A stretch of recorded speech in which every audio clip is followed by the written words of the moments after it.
Novruzun adet-ənənələrindən biri də qızların alışla deməkdir.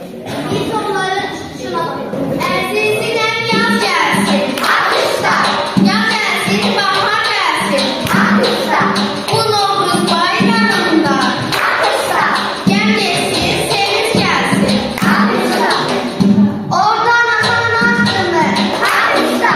Üzündən duvar yılı, alışla. Novruz gəlib getişdi, alışla. Ayrı duran başını, alışla. Pəncərənin gülləri, alışla. Aslı qızıl gülləri, alışla. Oğlanı yoldan elə, alışla. Qızın şirin sözləri, alışla. Səməri ay səməri, alışla. Lalə bəzər səməri, alışla.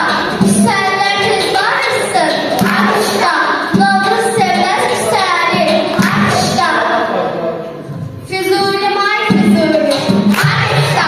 Məzmərdən füzulim, alışla.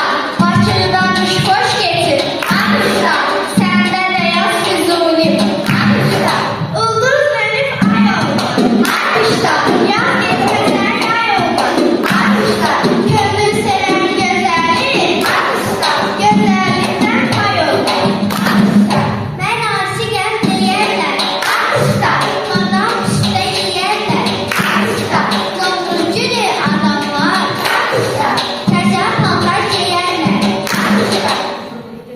Mən aşiqəm deyərlər, alışla.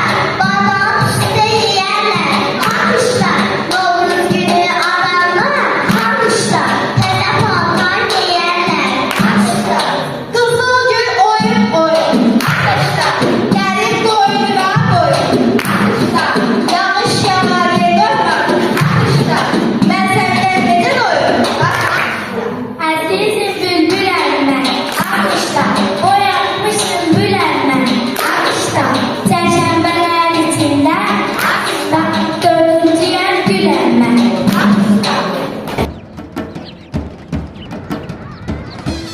Novruz birliyin, beraberliyin, yenilenip güzelleşen təbiətin rəmzi, ocağın bərəkəti, əsrlərin yadigarı, doğmaların sevinci, Novruz el şənliyi, el birliyi, dirçələn həyatın bayramı. Novruz bayramınız mübarək.